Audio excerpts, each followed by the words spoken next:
naman namin nasa taas ng mga kanitansiyang dahil para sa lahat, ang Diyos na buhay sa mga oras na ito, Panginoon. Kami ay lubos nagpapasalamat sa buhay namin tinanggap sa umaga nito, Panginoon. Sa araw ng Sabat, Panginoon, nawa ay kami ng gabayan, samahan sa pagpupuli sa inyo. Gawin na pangalan nawa ang bawat isa ay maging safe, lalo na po ang mga papunta pa lamang dito sa mga sabahan. Panginoon, gabayan kami ng banal na Espiritu, Panginoon. I-open ang puso at isipan, bigyan kami ng kapayapaan. At nawa ang aming mga tutunan sa araw nito ay kami na-apply sa aming buhay. Kapag share namin, Panginoon, sa aming mga kapwa. Panalangin ka rin ang programa ng Family Time at sa muna.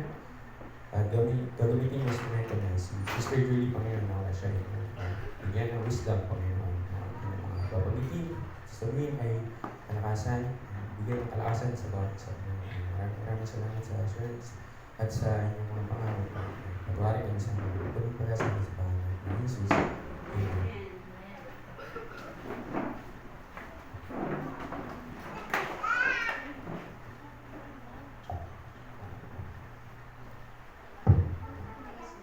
Magandang umaga mga kapatid at happy Sabat. Ayan.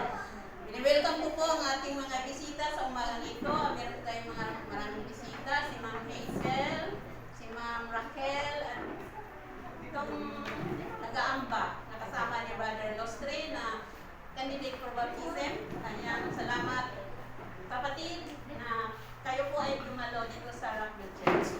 At sa pagpapatuloy ay ako'y nagpapasalamat na ako'y binigyan ng panahon para magdala sa family time ang Sabilla family. At ang aking topic ngayong umaga ay childish things that should not be put away.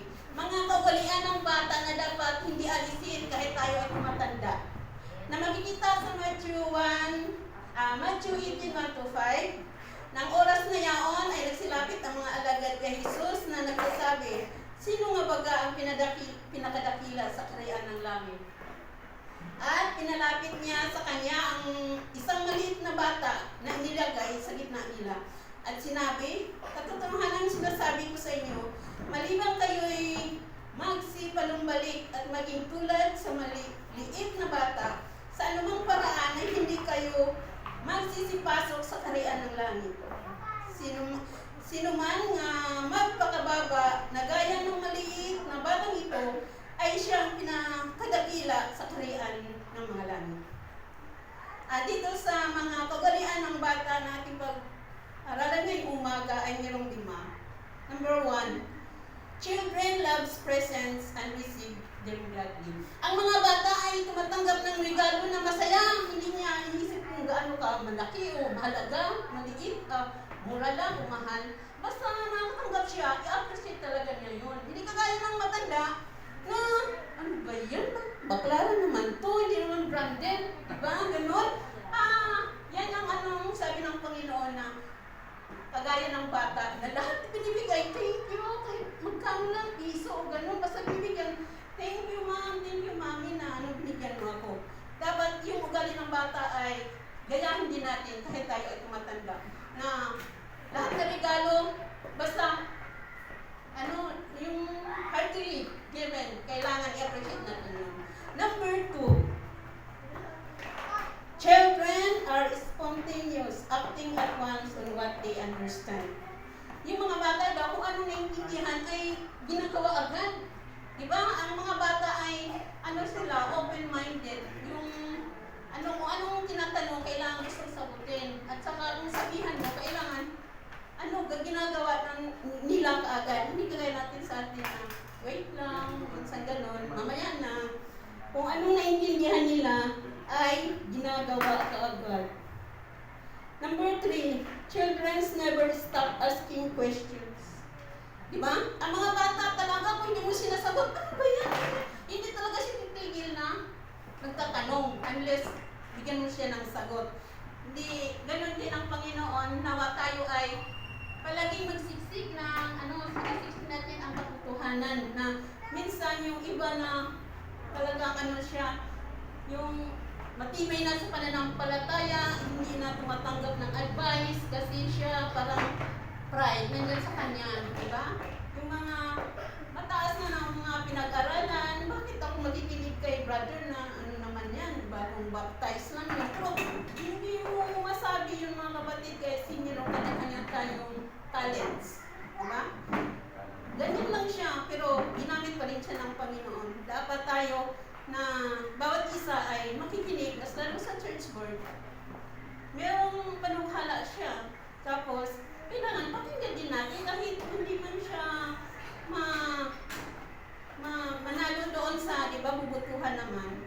Huwag natin makaliitin yung kapatid na yun. Kailangan, we have the right to raise ng mga desisyon kasi pinili tayo ng Panginoon para dyan. Huwag yung Kailangan, ganun din ang mga bata. Sila ay yung panay tanong, sila yung hindi sila maubusan ng tanong-tanong kung bakit blue yung langit? Bakit lumilipad yung butterfly? Di ba? Dati, uod yun, bakit lumilipad na siya? Kailangan sagutin mo yun kasi hindi talaga titigil yung bata pag hindi mo siya sinasagot. Number 4, children are trusting and dependent.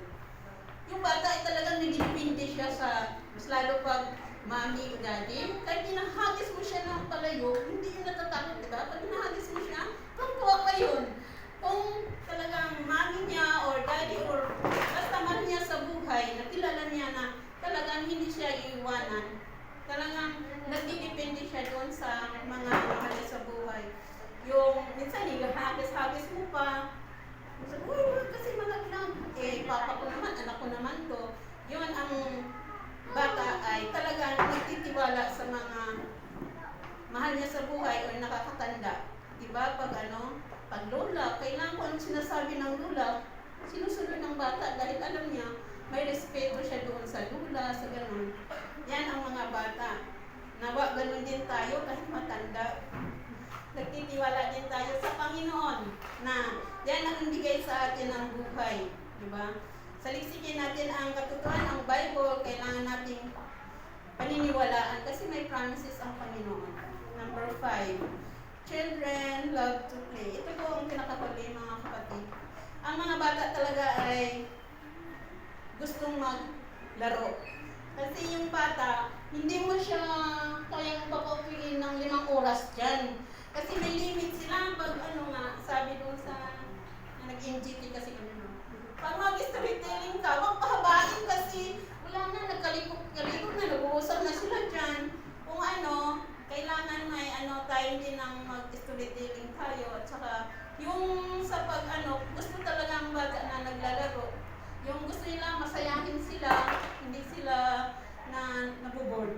Gusto yan ang mga bata. Nawa, ganun din tayo mga kapatid na kailangan tayo masigla, mas lalo sa pag-evangelyo, evangelize, di ba?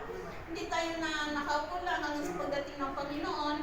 Nawa, tayo ay mayroong ginagawa kasi occupy till I come. Hindi yung naghintay sa Panginoon na wala tayong ginagawa. Nawa sa magang ito mga kapatid, meron tayong natutunan ang mga kaugalian ng mga bata na hindi natin aalisin kahit tayo ay tumatanda. Yan lang mga kapatid, at tayo po'y tumayo para sa ating closing prayer ng family time. Dakilat magpala ng Diyos, salamat kayo sa kalakasan sa bawat sa amin. Salamat sa aming napag-aralan ngayong umaga. Mga Panginoon, ang aming mga ugali ay maging isang bata na mapagkumbaba. Madali silang nakapagpatawad sa kanyang kaaway. Maya-maya ay maglalaro sila sa mga bata. At sa magang ito, sa pagpapatuloy ng aming Sabbath worship, nawa, pagpalain ang bawat isa sa aming patawad Panginoon, sa aming mga pagkukulang at kasala sa pangalan ni Jesus. Amen.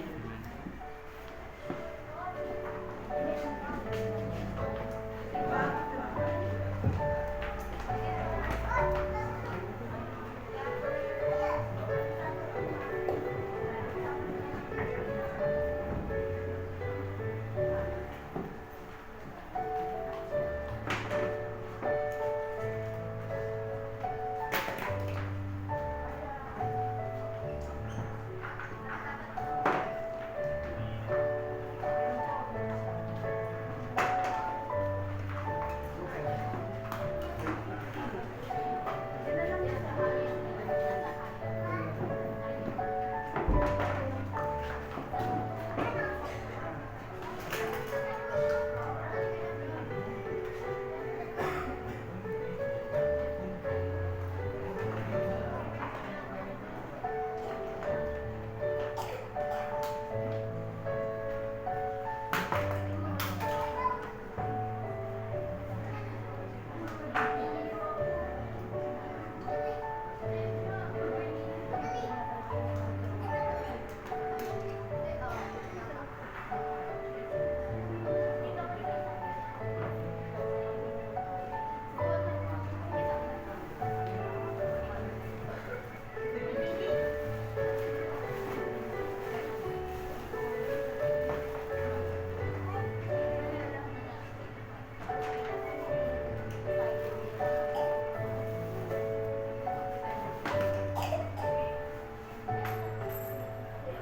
Isa,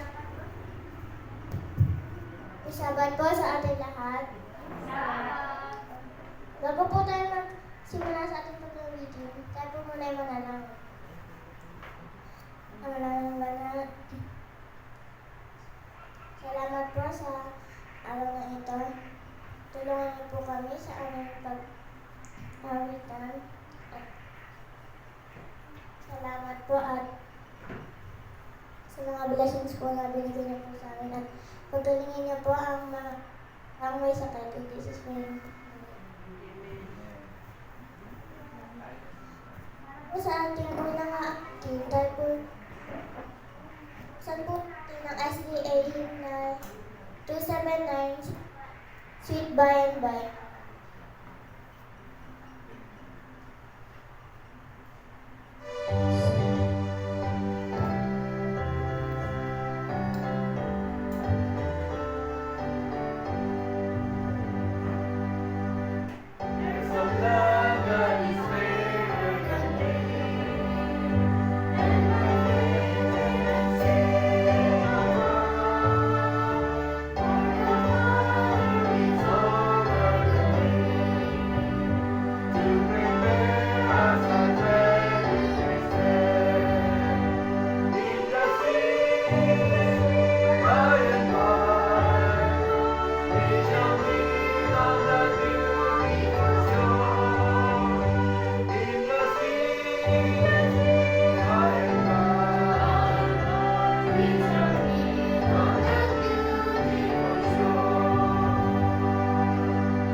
kami na nasa SDA na 261 Far From Order.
Good morning po and happy Sabbath! Happy Sabbath! Ayan, isang masigla dapat na Sabbath morning, ano. So, inumpisahan po kanina ng pamilya po ng aming pong women's ministry leader, Sister Julie, sabi niya ang ating family time. So, mapalad po ang Rockville. Bakit? Kasi alam ko, si Ma'am Raquel pala ng ating pong Director for Education sa CLC, ang ating speaker. Pero may bonus siyang kasama. Si Ma'am Hazel Viana. Siya po ang ating women's ministry leader po sa ating pong CLC. Sa mga hindi lang po nakakaalam. So, di ba, napaka-palad po natin ngayong umaga. Welcome po kayo, ma'am, at saka si Jewel. Ganon din po yung ating pong mga kasama ngayong umaga. Welcome po kayo. Pati po yung mga taga-AMBA. Ayan. Welcome po ang lahat sa Rockville SDA Company. At kami lang po yung company na may anak. Yung AMBA. Ayan. So, pag-pray po natin yan. Ang sabi po, the meaning of the Sabbath has broad significance and is filled with deep and rich spirituality. Ito po yung significance ng Sabbath.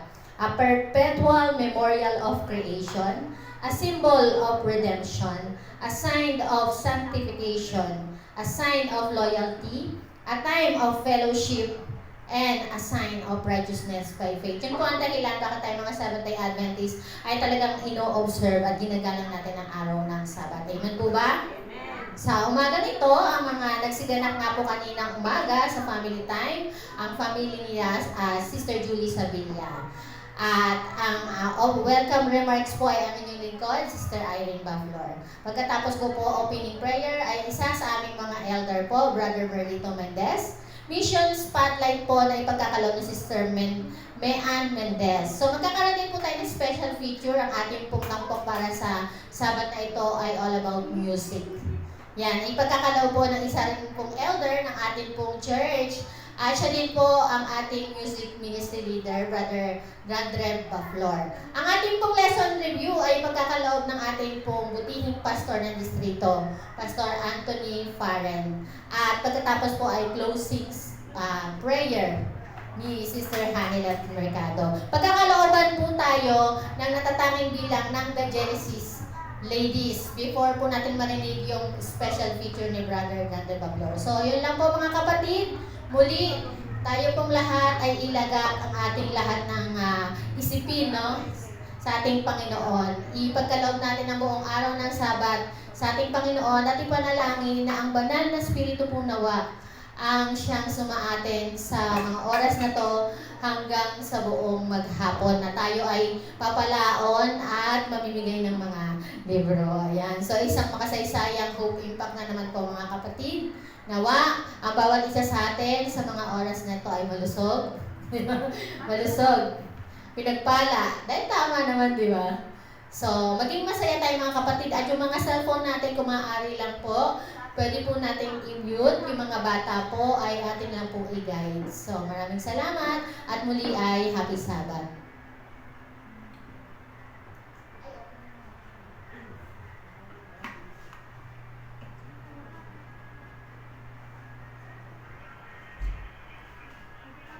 Para po sa ating opening song, tayo po yung tumayo at awitin buhay ng Sabadong Eskwela.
Sa pagpatuloy ng ating pong pagsamba, yanyahan ko po ang bawat isa. Tayo po ay magalang na lumuhod para sa ating pong panalangin.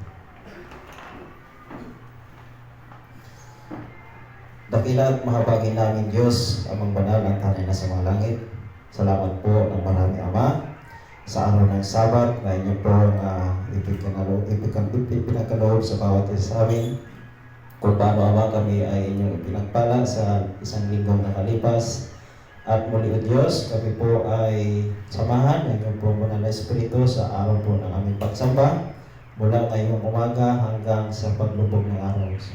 At gayon din Panginoon, patuloy ko po ay nilalapit ang aming po mga kapatiran nasa daan, sila ay nasa mga biyahe patungo dito sa bahay-sambahan. Sila po ay patuloy na ingatan at na makarating po sila dito ng ligtas sa iglesia po ng Rockville. At gayon din Panginoon sa amin po mga kapatiran na hindi po namin makasama sa pagsamba, saan man sila sa mga oras na ito, o sila man ay may mga suliranin o mga karamdaman, ay niyo po mapagpalang kamay Ama, siyang humipo sa kanila po makaramdaman upang manumbalik ang kanilang kagalingan, kalakasan, at sa sunod na mga Sabado ay amin po silang makasama sa pagsamba Panginoon. Muli Diyos, ang inyo pong presensya ng Banal na Espiritu siya manguna sa amin po pagsamba at pagpalain kami gayon din ang mga participant ngayon pong araw ng Sabat. At patawad naman sa lahat ng aming po mga pagkukulang sa mga kami nasumpungan na nagkasala, inihiling po namin ng Diyos na linisin kami sa umagang ito upang maging karapat-dapat ang aming po pagsamba sa inyo pong dakilang pangalan. Sa pangalan po ng aming mahal na Panginoong Hesus. Amen.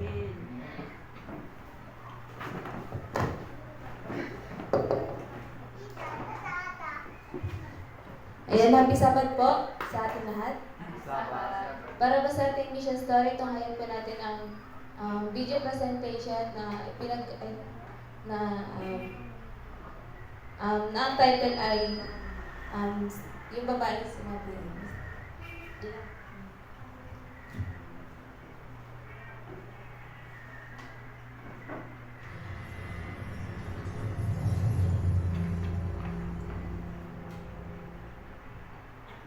Pangsanlibutang ulat.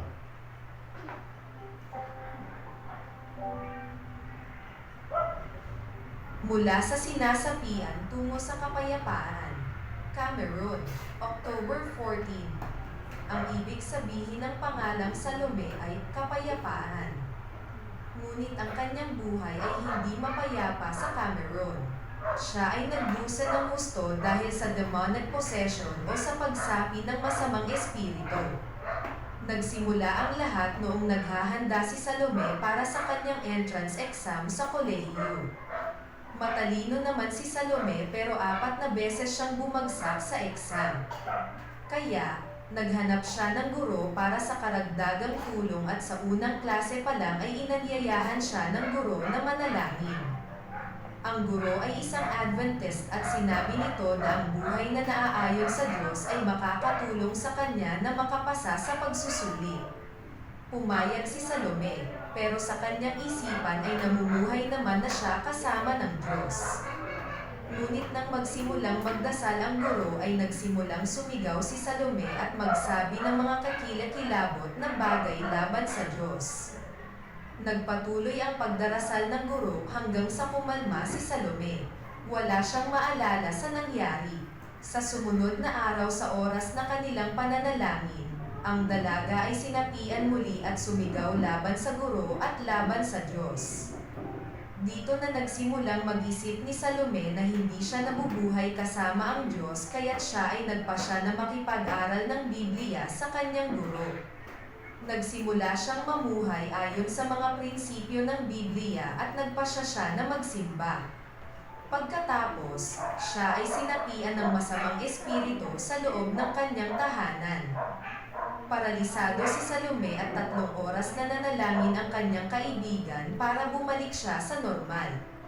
Sa isa pang pagkakataon ay sinapian siya ng masamang espiritu sa loob ng simbahan sa isang seremonya ng banal na komunyon at sinubukan ng masamang espiritu na kitilin ang kanyang buhay.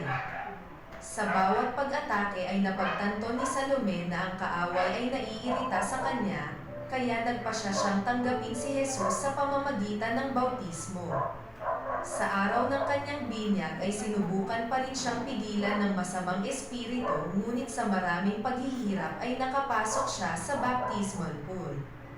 Pagkatapos ng binyag ay hindi na siya sinapiang muli ng masamang espiritu at siya ay nakapasa na rin sa entrance exam at nakapasok sa kolehiyo. Ngayon si Salome ay 31 taong gulang na. Siya ay isang diakonesa ng simbahan at alam niyang mas malakas ang Diyos kaysa sa masasamang puwersa. Ang bahagi ng 13th Sabbath offering sa quarter na ito ay makakatulong sa pagbubukas ng isang Adventist school sa Cameron. Maging bukas palad tayo sa ating mga handog.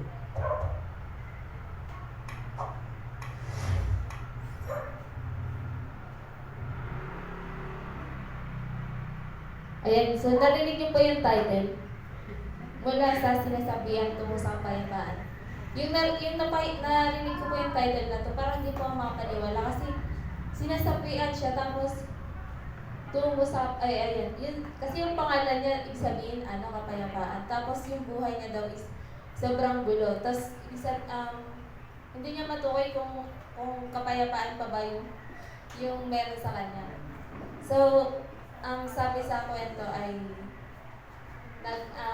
ilang beses na daw siyang nag-take ng entrance exam sa kolehiyo.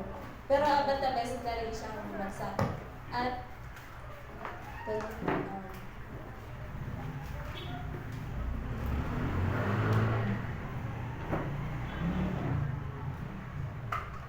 yun naman po para sa atin. Just that.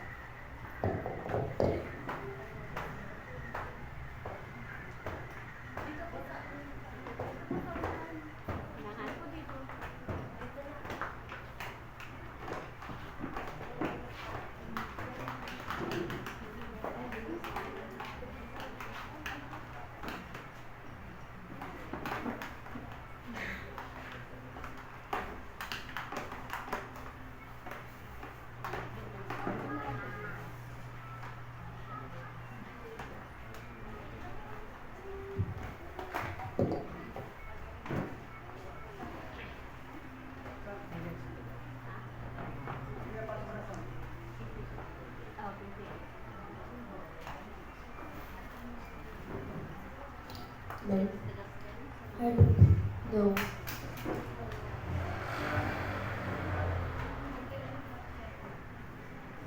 Happy Sabbath po. Happy Sabbath po.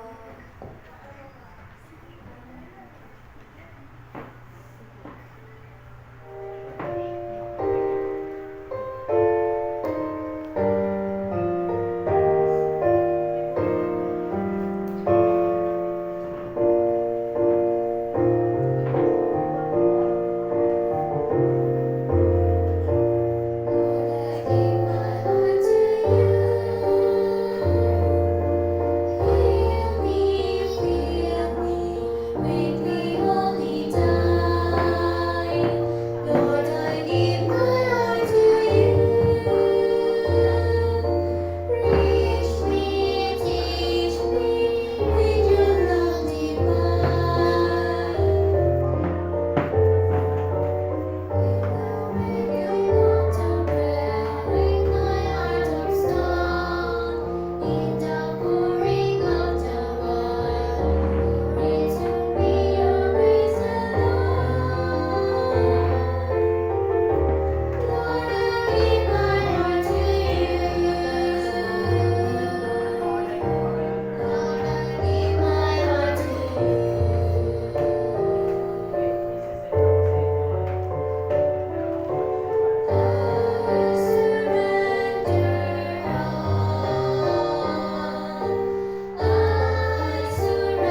Good morning and happy Sabbath.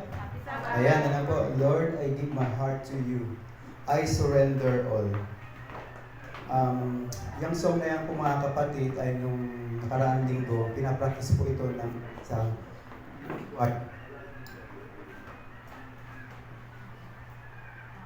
Baisa Youth Choir. So, ayan, pinawit ko na rin sa kanila yan para at least maranasan po nila yung awitin na yun.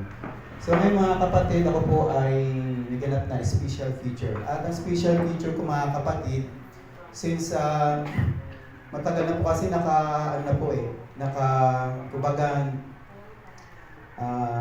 punong-puno na yung mga inatinan ko pong seminar.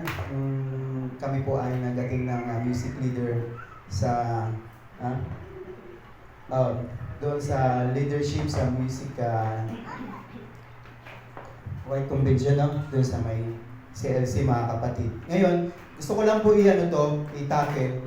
4 slides lang naman to, kaya mabilis sabi ng sister ay bilisan ko daw para ayan po maranasan po natin yung ating pong Central Luzon Campaign Director Sister Raquel Pajardo mga kapatid. Director po siya sa education mga kapatid. At saka si Ma'am Maisel yung Women's Ministry ng buong Central Luzon Conference mga kapatid. Ayan, napakaswerte natin mga kapatid.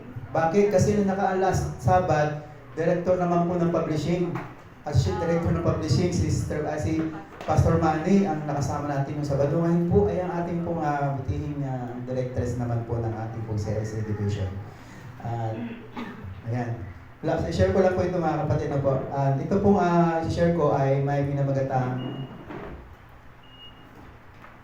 congregational singing. Okay. Mahalaga ito mga kapatid kasi para ma-aware po tayo kung ano po yung ating pagsamba sa ating Panginoon, kung appropriate ba o hindi mga kapatid. Next. Sabi daw, singing is a way of praising God. Kaya sabi sa Colossians 3:16, let the word of Christ dwell in you richly in all wisdom, teaching and admonishing one another in psalms and hymns and spiritual songs, singing with grace in your heart to the Lord. So yun po yung kapag nag-start po tayo, kanina yung family time, nag-start na po tayo ng pag-awit ng Praise Lord Jesus. At ang Praise Lord Jesus, pag-start natin ng kanta ng hymnal, yun po ay prayer song mga kapatid. At ang prayer song ng inawit natin hanggang magtapos din po tayo sa pag-aawitan ng hymnal mga kapatid. Kaya napakahalaga po yung ating pag-aawitan pag tayo ay sa pagsamba mga kapatid. Hindi lang po tayo nag-aawitan mga kapatid, dapat ay may mga mensahe din po tayo marinig. Okay, next. With grace your heart mga kapatid. Sabi daw, singing is a way of teaching and edifying others. In both the school and the home, much of the teaching was oral. Both the youth also learned to read the Hebrew writings, and the parchment rules of the Old Testament scriptures were open to their study. Alam niyo mga kapatid, yung hymnal po, yung mga old songs ng ating hymnal, hindi na po natin kinakanta. Kadalasan po yung mga kabataan, iba na ang kanilang kinakanta ngayon mga kapatid. Yung kanilang kinakanta ay mga hymn songs na. Yun po no. So, nakakalungkot dahil hindi na natin nire-recognize yung hymnal. So dapat pa lang, kapag tayo ay nagpaawit ng hymnal, hanggang magtapos po ng ating panamba, hymnal ang ating gagamitin. Lalo na sa AY mga kapatid. Ang pinabanggit ito yung mga kabataan, kapag yung mga inaawit po pagdating sa AY program, dapat hymnal na rin po mga kapatid. No? Iwasan na po natin yung mga body language kapag tayo ay nagpapaawit. So dapat based on the old scriptural and kung ano po yung ating pinapawit noong unang panahon mga kapatid. Next, singing is a way of admonishing one another. So one of the songs that illustrates admonition is Come Thy Fount. Okay? Admonition, ano ba yung admonition? Sino nakakaalam ng admonition mga kapatid? Pastor?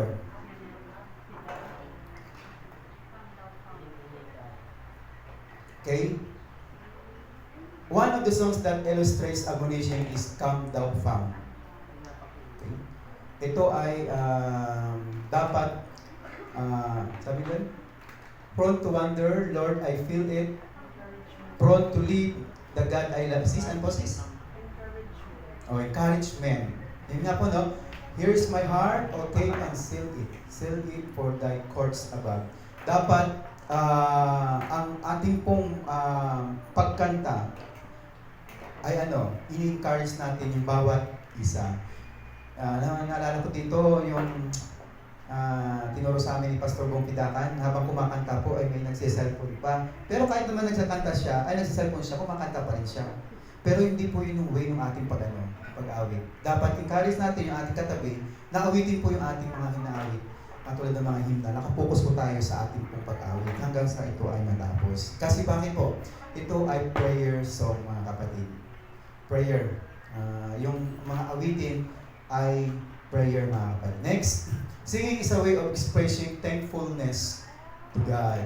Okay? Na-express po natin yung ating pasalamat sa Panginoon kapag tayo ay umaawit. Sabi sa Psalms 35:18, David declared, I will give thee thanks in the great congregation. I will praise thee among much people. At sabi sa 92 verse 1, it is a good thing to give thanks unto the Lord and to sing praises unto thy name. Hindi lang po, mga kapatid, nung araw ng Sabat na ito na tayo nagpasalamat sa pag-awit. Tama, sabi diba sa Sabat, singing is a way of praising. Dapat araw-araw tayo umaawit ng awiting papuri sa Panginoon dahil yun express natin ang pasasalamat sa ating Panginoon. Hindi yung, ay, sa Sabado na po ko aawit ng mga hymnal. Sabi po ng ating pong director na sa Music Sibat sa Silakan, hindi lang po tayo dapat umaawit lang sa church. Dapat umaawit po tayo sa ating tahanan, mga kapatid. At encourage po natin yung ating andin, yung ating mga kasama sa bahay na awitin po ang ating mga awiting papuri sa Panginoon. Next. Okay, malapit na. Okay, ito yung pinamagandang awitin na inano sa amin. Great is thy faithfulness. Sino po nakakalang awitin ito, mga kapatid? Lahat po, no? Sa hymnal na ito makikita po. Pero dito sa may Seventh-day Adventist hymnal, parang wala po yata dito yan. Kasi yung mga old hymnal doon po siya. Kasi ginagawa natin, minsan yung great is thy faithfulness, ginagawa na rin po natin special song o kaya musical offering. Napakaganda kasi ng awitin na ito. At mga nag-aawit dito, iniiba na rin po nila yung pag-awit po. Expression. Tama, no? Yung version. Yes. Tama, Sister Ira. Yung version ng pag-awit. Pero, yung message po talaga nung awitin, yung po yung ating dapat malasap, no? Mga kapatid, habang tayo ay pumupuri sa ating Panginoon. Next, malapit na po. Ayan, singing is a way of uniting the congregation. Kapag tayo maawit, mga kapatid, dapat, nagkakaisa. Okay? Hindi lang yung isa lang po, yung song leader lang po yung, okay, yes. Yung song leader lang po yung umaawit, tapos yung mga ating kapatid ay parang nagbubulol lang kung umawit. At yung iba ay hindi umaawit. Dapat po, kapag nagpaawit o nag-song lead po yung ating song leader, ay dapat kasama po kayo sa ating pag-aawitan. So minsan, sabayan po natin yung ating mga song leader. Kaya pinipili po natin mga song leader dito na tumatayo ay yung may malakas din po yung kanilang boses para marinig po yung kanilang mga yung word na inaawit, mga kapatid. Okay, singing is a way of uniting. Ito na po. It came even to pass as the trumpeters and singers were as one, to make one sound to be heard in praising and thanking the Lord. 2 Corinthians 5 verse 15. Mga kapatid, 13. Mga kapatid, kapag dumating ating Panginoon mula sa langit, pagbukas niyan, trompeta pa lang, mga kapatid, wash out na yung isang libutan, mga kapatid. Yung pag-trumpet pala ng mga angel, manginig ka na. Pero yung mga banal, mga kapatid, pag nakarinig nun, doon pa lang nila narinig yung awitin na yun, first time in their lives. Kaya, dito pa lang sa church, sinasanay tayo umawit ng papuri sa Panginoon. Dahil itong mga papuri sa Panginoon inaawit natin dito, yung appropriate, mga kapatid, yun yung maririnig natin sa langit na nag-aawit ang mga angel. Naniniwala kayo mga kapatid na ang ating pong church ay bukas ang pintuan sa langit kapag tayo ay nagsasamba? Yes, kasi ang angel bumababa kasama natin sa pag-aawitan mga kapatid. Yung katabi nyo, nandiyan po yung angel. Nung kanina umawit po tayo ng Ferris Lord Jesus, merong katabi Sister nakalimutan, Syra. Diyan sa katabi mo yung anghel. Hindi mo naramdaman? Sister Syra, ramdaman mo yan kasi may bubulong sarili sa iyo na umawit ka sa awiting papuri sa Panginoon. Kasama mo siya doon. Okay? Next. Wala na. Ay, meron pa. Ito na po, no? Singing is a way of pleasing the Lord. Okay? Piniplease natin ang Panginoon. Hindi yung kapag tayo umawit, nakasenter lang po sa ating sarili. Dapat, first, yung Panginoon ang ating piniplace mga kapatid. Sabi sa Psalm 69 verse 30-31, I will praise the name of the Lord of God with a song and will magnify Him with thanksgiving. This also shall please the Lord be better than an ox, tama? Or bolak